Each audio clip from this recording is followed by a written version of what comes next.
Have you ever wondered what separates a business that totally thrives from one that just scrapes by? Well, it often comes down to just one thing: how well it gets the world outside its own four walls. That's what we call the marketing environment. And let me tell you, understanding it is everything. It's a really tough question, right? I mean, a company can have the smartest people, the coolest tech, the best products, and still just completely crash and burn. So what gives? Well, the reason is usually hiding in plain sight. It's all those outside forces they just never saw coming. And this quote from our source material really just nails it. Think about that. Success isn't just about being the best.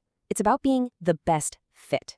Sometimes a company just gets lucky and catches the perfect wave at the perfect time. Okay, so how do you see those waves coming before they crash down on you? Simple.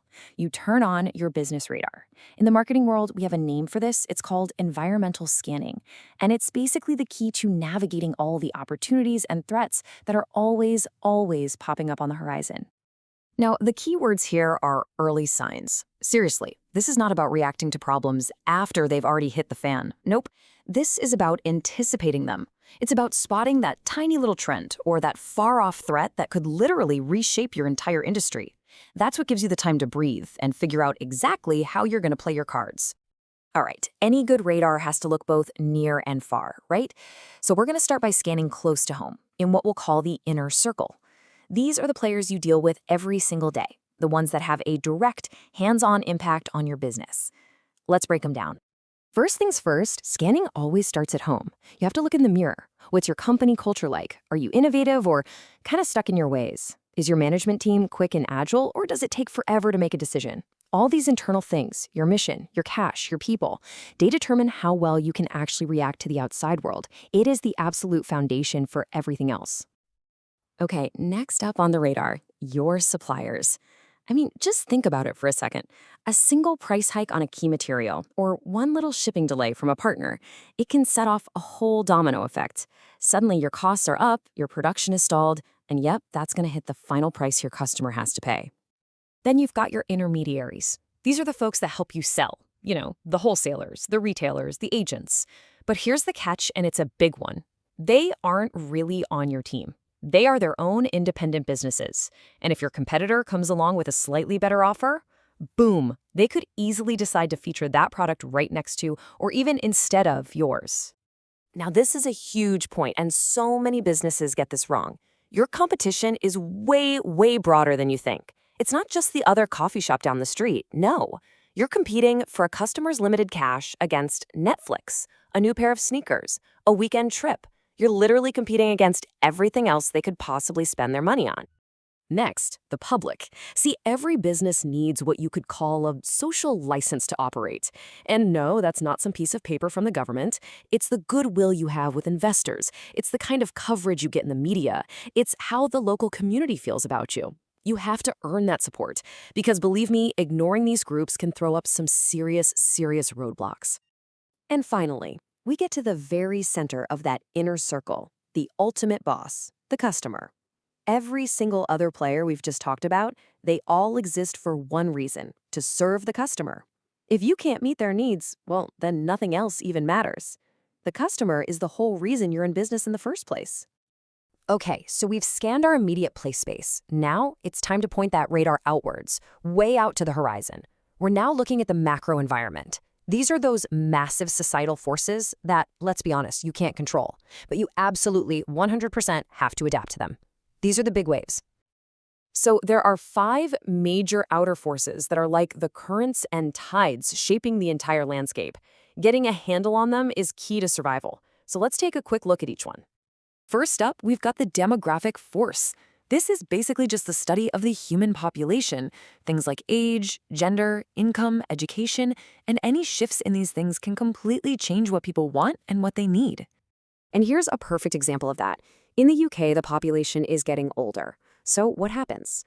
Well, the demand for things like healthcare and services for the elderly just skyrockets. A company like Bupa, if they're smart, they spot this huge demographic wave coming from a mile away.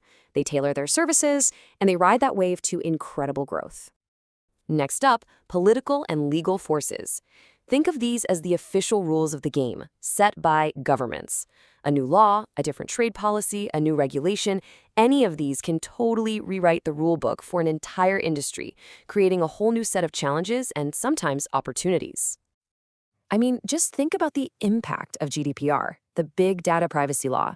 That single piece of legislation sent absolute shockwaves through the tech world.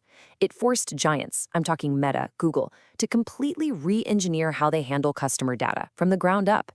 It just goes to show you how powerful this force can be. All right, next is the economic environment. This is really the big picture of a country's financial health. We're talking about things like inflation, interest rates, and economic growth. Basically, these factors control how much money is in your customers' pockets and how willing they are to actually spend it. And this is such a classic example. When the economy gets tight and people have less to spend, what happens? Their priorities shift, right? They move away from luxury and focus on value. This creates the absolute perfect wave for companies like Aldi and Lidl as customers flock to them for budget-friendly options. Now we get to what is probably the fastest-moving force of them all: technology.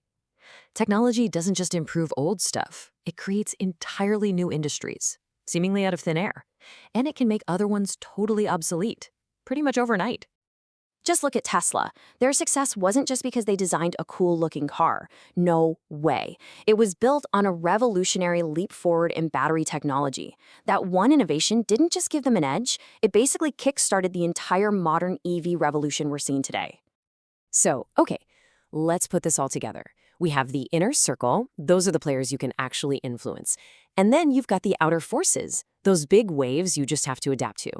The real magic, the art of strategy, is understanding how these two parts of your radar work together to give you the full picture.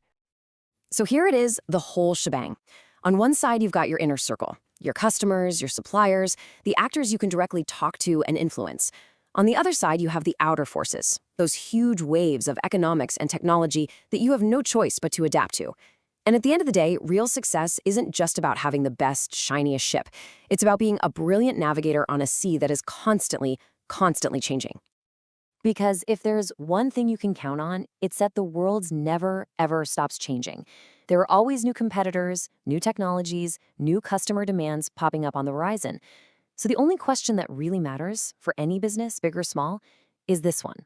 Is your radar on?